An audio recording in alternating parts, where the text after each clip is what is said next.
February 1945, Seaman Second Class Thomas William Lamont II wrote a letter to his friend Margot back home in New York. It read, "We're getting ready to put to sea again, which is no longer quite the thrilling prospect it used to be. I often wished to blazes I were your age and beginning Exeter, or better still were Hayes's age, and just learning that Santa Claus is a big swindle. You probably hear a great deal of talk about war aims and post-war aims around the Sunday dinner table at Palisade, which is a good thing.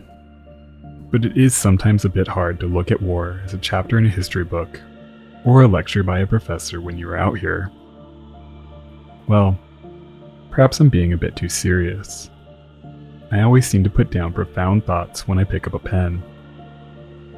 I hope I see you all sometime, not too far away."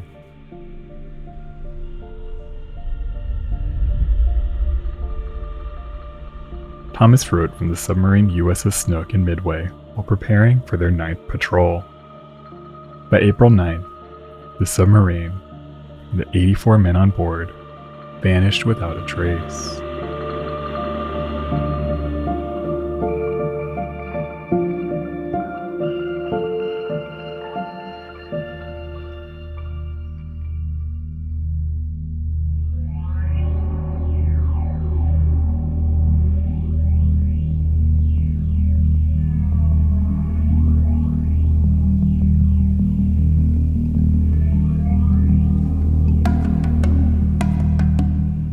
"1942 was a pivotal year for the war in the Pacific. In June, the United States Navy dealt a devastating blow to the Imperial Japanese Navy during the Battle of Midway, sinking 4 of the Empire's valuable fleet carriers, Akagi, Kaga, Suryu, and Hiryu. The unexpectedly decisive Allied victory successfully halted the Japanese offensive and began the years-long effort to force them back to the home islands. While Midway turned the tide of the war in America's favor, victory was still years away. The Japanese Empire was an island nation that depended on imported fuel and resources to power its war machine. Long before war broke out, American planners recognized a similarity: the United Kingdom. Throughout World War I, the German U-boat hunted British shipping and nearly tipped the tide of the war. The United States recognized that a similar strategy would be needed to starve the growing Japanese Empire. But there were problems. Japan is nearly 6,000 miles away from the continental United States and 4,000 miles away from Hawaii. While the US had closer bases in the Philippines and Guam, there were serious concerns that these far-flung outposts would quickly fall to a Japanese offensive. All of this meant that in order to seriously threaten Japanese supply lines from below the sea, the United States would need a submarine fleet capable of covering considerable distances. They would need to be large, fast, and simple, able to survive far from friendly ports. Such a submarine fleet would be expensive.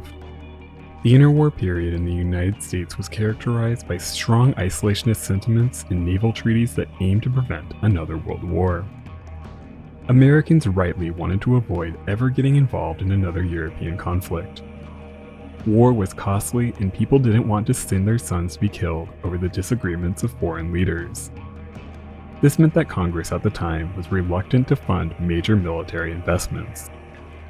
The Washington Naval Treaty of 1922 and the Second London Naval Treaty of 1936 placed limitations on the size and capabilities of naval fleets. But after Japan officially denounced the agreements in December 1934 and the Nazis took power in Germany in 1933, another war seemed significantly more likely, and efforts to improve the American submarine took on a new urgency. The first wave of new designs that would be genuinely useful in the coming war was the Porpoise class, which was first authorized in 1934 and provided the basis for subsequent classes. These utilized diesel-electric engines and battery power to achieve range and respectable surface speeds. While troublesome throughout the war, diesel-electric propulsion systems improved considerably with the subsequent Salmon, Sargo, Tambor, and finally the Gato and Baleo classes, which would eventually make up the majority of the United States wartime submarine fleet. Several improvements were implemented in the years leading up to the war, including the installment of air conditioning in 1936. Submarines created notoriously brutal working conditions. They were often sweltering and so humid that condensation was a major problem for electrical equipment on board. It was sometimes so hot that men would pass out at their stations. Air conditioning provided a significantly better working environment and allowed for the installation of increasingly complex electrical systems that would soon prove vital. Still, the Navy was well aware that submarines were a less desirable place for crews to work. To make up for this, subs were given better food and crews received higher pay. These efforts improved morale and elevated submarine crews to a higher status in the Navy. Despite these improvements, the submarine fleet faced numerous challenges, from persistent mechanical issues to problems in the chain of command that left captains overly cautious. Most severely, though, the Mark 14 torpedo, the standard US submarine torpedo during World War II, hardly ever actually worked in the early years of the war. The torpedo tended to run too deep. It frequently detonated before reaching its target. It often failed to detonate when it actually hit its target, and sometimes it had a nasty habit of running in a circle and returning to the ship that fired it. Still, by 1942, the United States industrial might had firmly transitioned to supporting the war machine, and new Gato-class submarines were taking shape at shipyards all over the United States, with a new sub arriving in Pearl Harbor almost every week. One of these new submarines taking shape in Kittery, Maine, was the USS Snook.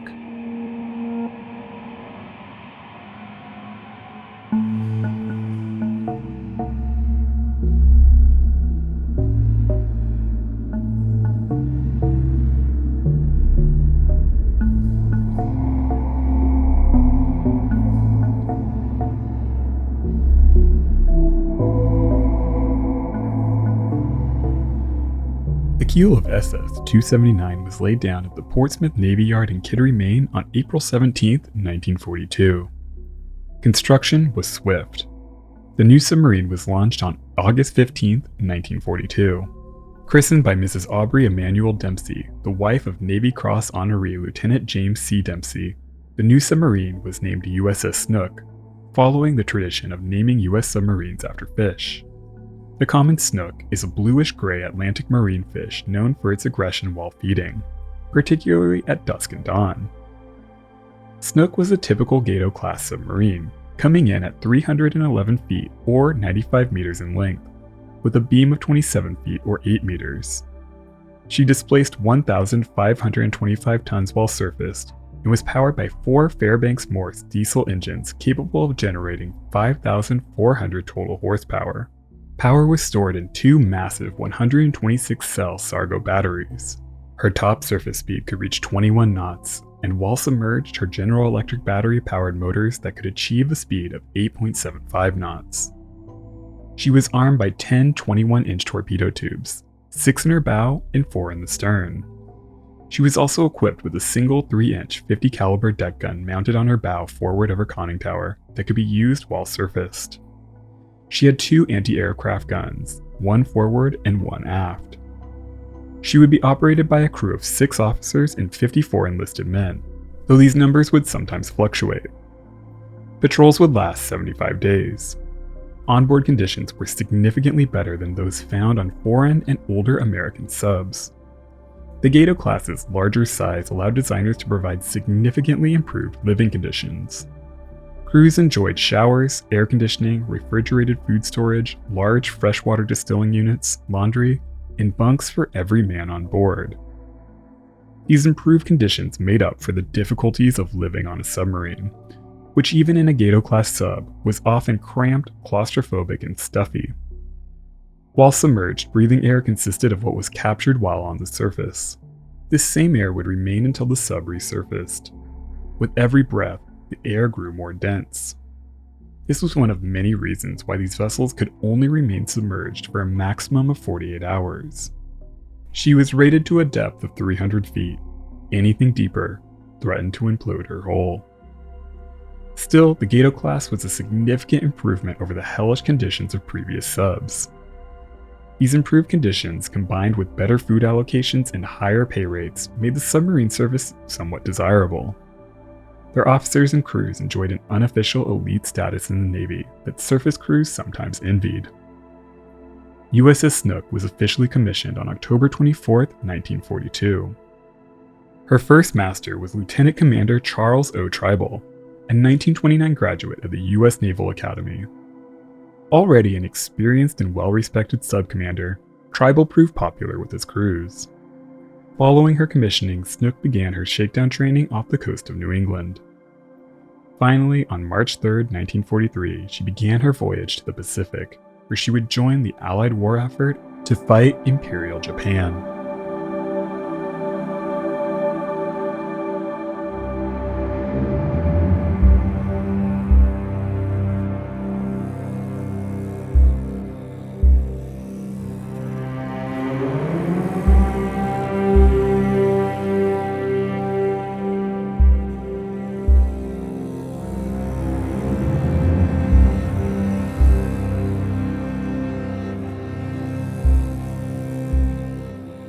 USS Snook first arrived in Pearl Harbor on March 30, 1943. After just 12 days of dry docking, paint, and minor repairs and alterations, the Snook began its first patrol.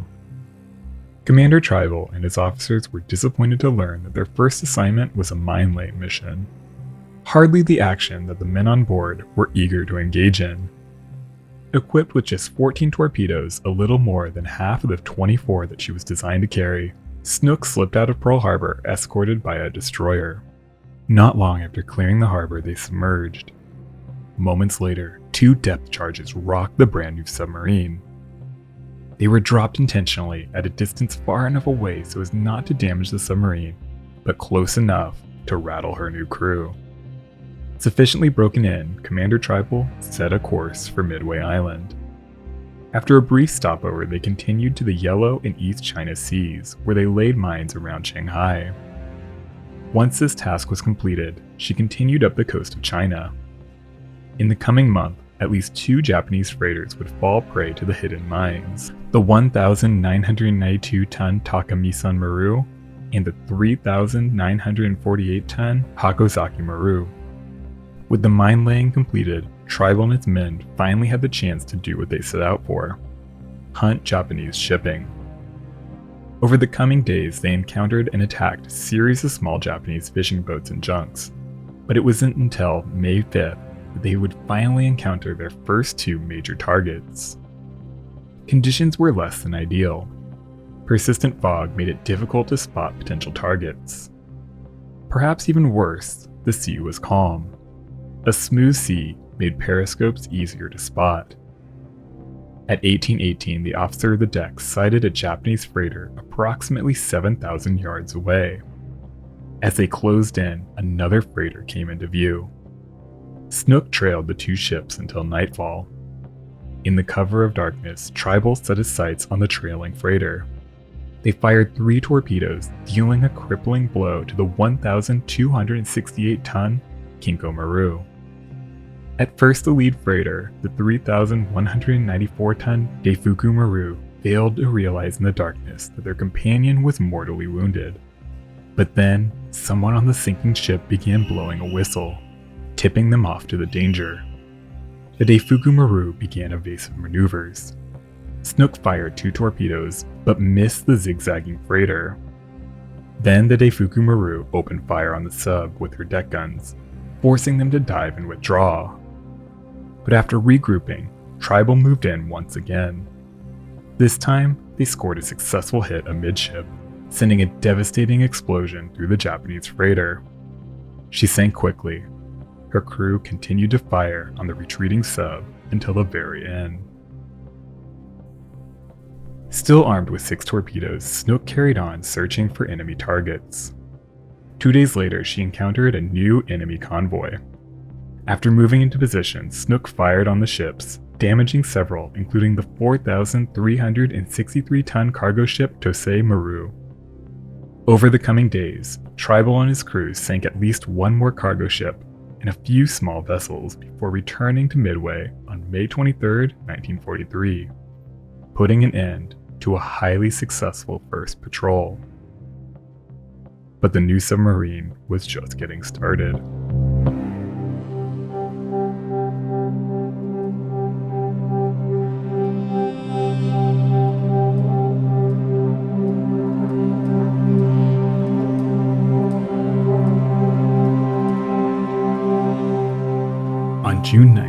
1943, USS Snook set out on her next patrol, hunting for enemy shipping in the waters off the Ryukyu Islands. In the coming days, she would damage or sink several Japanese freighters, making for another successful mission. Over the coming months, her subsequent patrols would prove equally effective. During her fifth patrol on February 8, 1944, off the western coast of Kyushu, she encountered a 13-ship convoy. Acting quickly, Snook fired 4 torpedoes before diving to evade the convoy's escorts. As they fled, they heard 3 explosions, followed by the sounds of a large ship breaking up. The attack was a success. The sinking ship was the 6,989-ton troop transport Lima Maru. At the time, she carried 2,900 men of the Japanese 19th Brigade. Less than 150 people survived the sinking.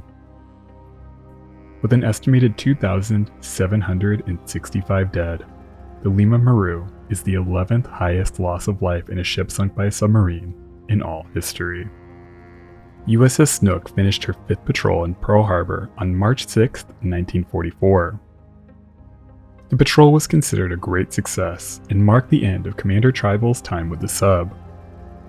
As was customary, he received a promotion and joined the Bureau of Ordnance, which sent him to the States for the rest of the war.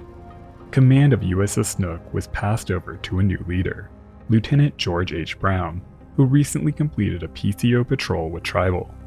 A 1934 graduate of the Naval Academy, Brown was already an experienced S-boat skipper, having served 3 patrols in Alaska before assuming his first fleet boat command.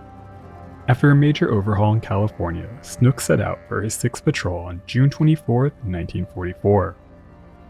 By then, Operation Forager, the campaign to capture the Mariana Islands, was already underway as American forces ground away at Imperial Japan.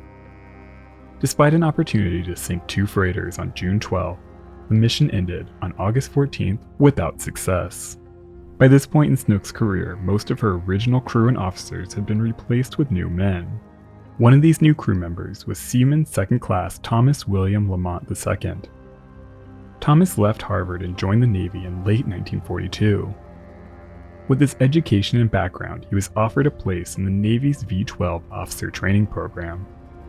But Thomas turned down the opportunity, instead choosing to join as an enlisted man, because he wanted to see action as soon as possible. After completing boot camp, he entered the submarine service and trained aboard S-34 before being assigned to USS Snook on August 28, 1944. He joined just before one of Snook's darkest patrols.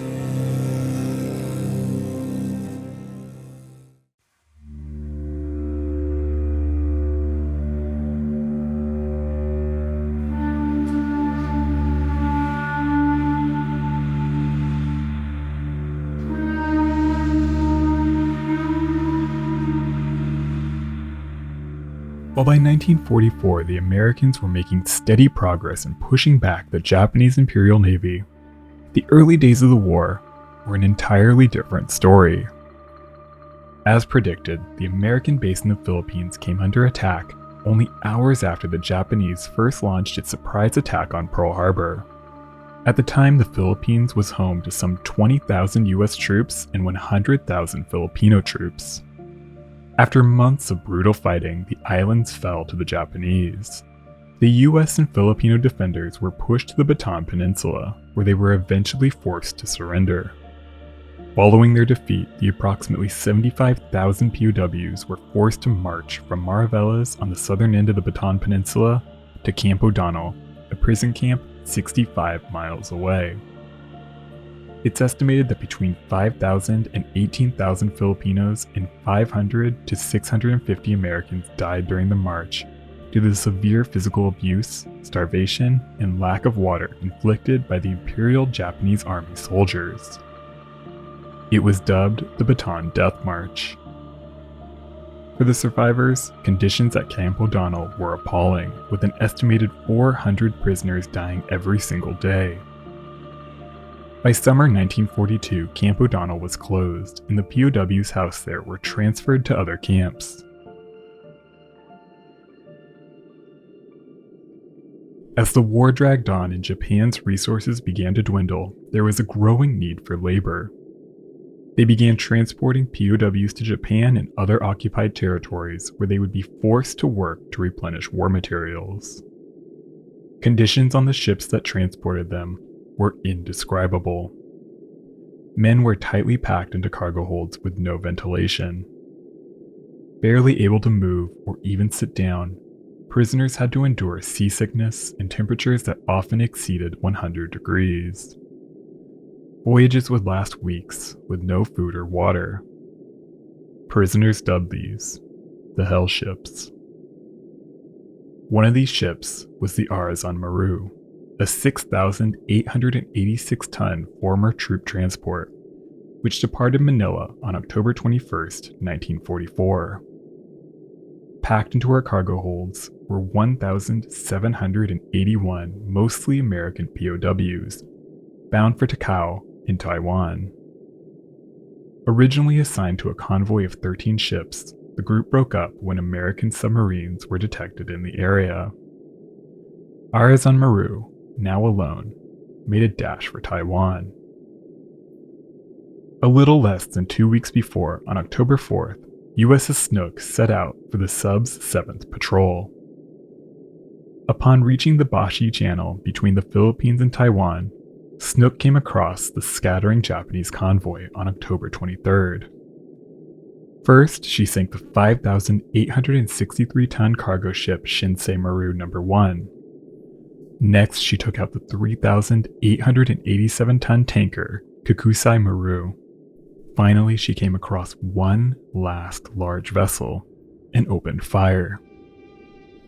A single torpedo ripped into the Arizon Maru. The old ship quickly broke apart, sending the POWs trapped inside spilling into the sea. Just 4 were picked up by other Japanese ships and quickly sent back into custody. Incredibly, 5 men were able to climb aboard one of the ship's lifeboats. Thanks to one of the men's sailing experience, the group was able to evade Japanese ships and sail all the way to the Chinese coast, where they were picked up by the friendly crew of a Chinese junk. The 5 men made it all the way to an airbase, and eventually they returned to the United States. Without them, the story of the Arizon Maru might not have ever been told. Only 9 of the 1,781 POWs aboard survived the sinking. It's thought to be one of the greatest losses of American life at sea in all history. But the men on board USS Snook had no idea. To them, the unmarked vessel was just another Japanese cargo ship. They returned to Pearl Harbor on November 18, 1944, and were lauded for what was thought to be another highly successful mission. None of them realized what they had done, or that this would be Snook's final taste of success.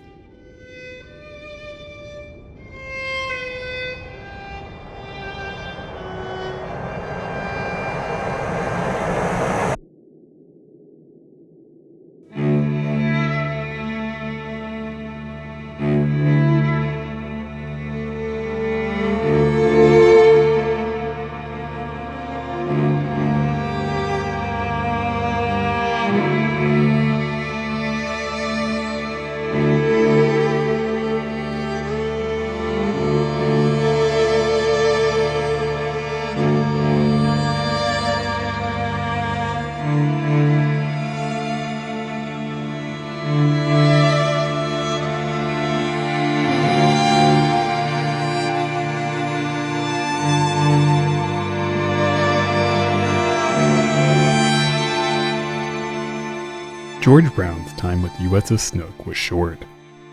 After just 2 patrols as captain, he was replaced by Commander John Franklin Walling.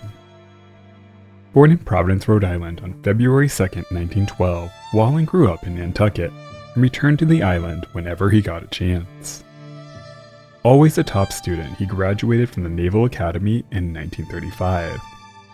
He spent the next 2 years on the heavy cruiser USS Tuscaloosa before enrolling at the Naval Submarine School in New London in 1937.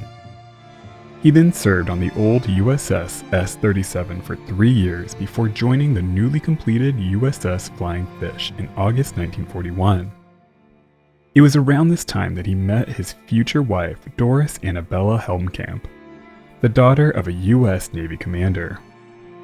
It's clear from his letters that he fell madly in love with Annabella from the moment they met.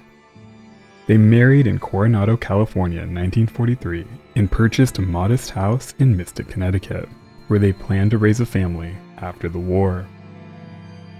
Walling was with USS Flying Fish as the sub took part in the Battle of Midway. He briefly commanded USS S-48 and USS Marlin in the Atlantic before he took command of USS Snook on December 5, 1944.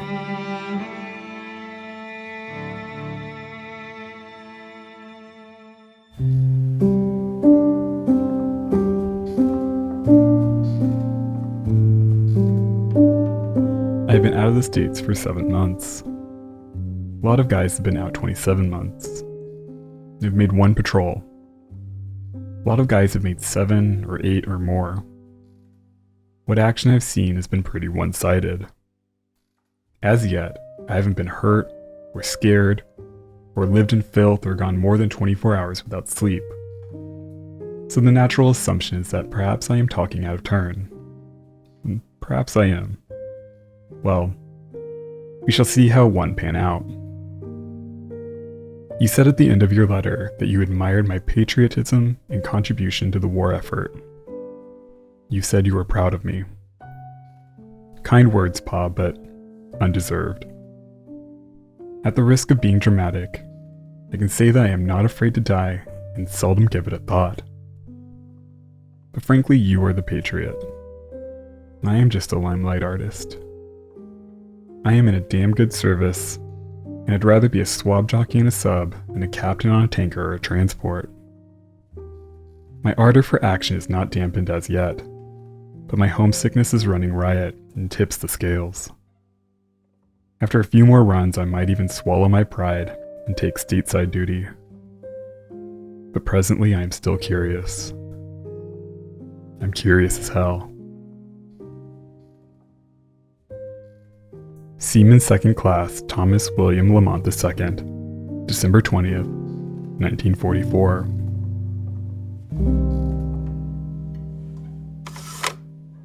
While in Midway, Snook's crew took a photo on deck with the submarine scorecard. It was the last picture most of them would ever take.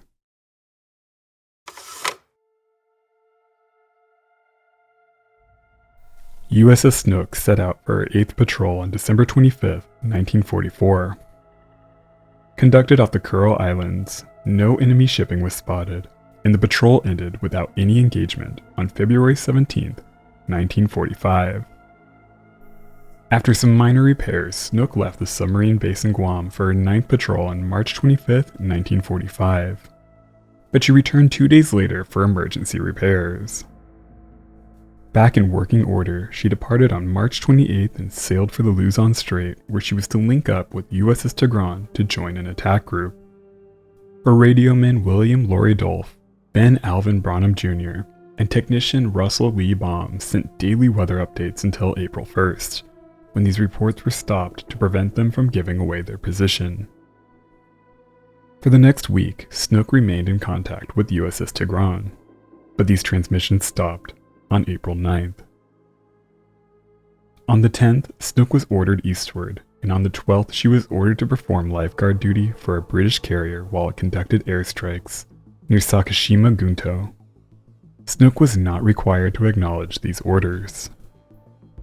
Then, on April 20th, Snook was ordered to search for a plane from the British carrier that was shot down near their location. Again, Snook remained silent. USS Bang was sent to the area to rendezvous with the sub. They found and rescued the downed pilots, but there was no trace of the missing sub.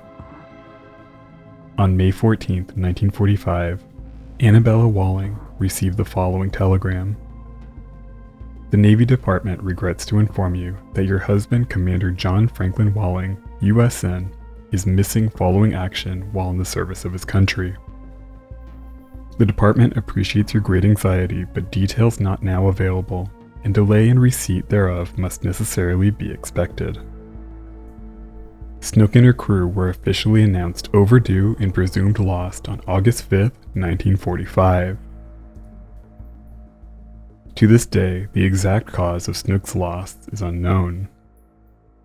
On April 14, 1945, the Japanese escort ship Okinawa, together with escorts CD-8 and CD-32, dropped depth charges on an unknown submarine, but it's unclear whether the attack was successful, or if the submarine was USS Snook. There are no other Japanese records from the time or area that can be attributed to the loss. Some historians believe Snook was sunk by the Japanese submarine I-56, which disappeared in mid-April, likely sunk by American destroyers on April 18th. A number of other Japanese subs in the area met a similar fate, and any of them could have encountered Snook. That could explain why no record exists. In 1995, deep-sea divers found a radar blip that they thought could be the wreck of an unknown American submarine off the coast of Iriomote Island. But no one has been able to investigate their findings or identify whether they even found a wreck at all. It's impossible to know for sure what took place in the chaotic final months of World War II. Submarines are blind killing machines. They're designed to strike without warning before vanishing into the shadows. It's hard to imagine what life on board would have been like, and all the more impossible to imagine the end. For the 84 men on board, Snook became their graves. Was it quick? Painfully slow? Until the wreck is found, we'll never know. Like so many millions, they died over the disagreements and ambitions of men they never met, somewhere below the waves, in the black abyss of the sea.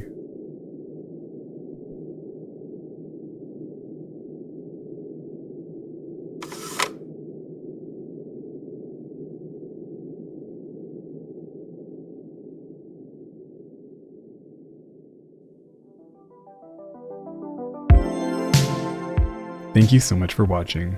If you enjoyed this one, support the channel with a like, comment, and subscribe if you haven't already. I'd like to give a special shout out to my supporters on Patreon and my channel members. Their support helps keep the channel afloat. Alright crew, that's all I've got. Till the next one, be nice to people.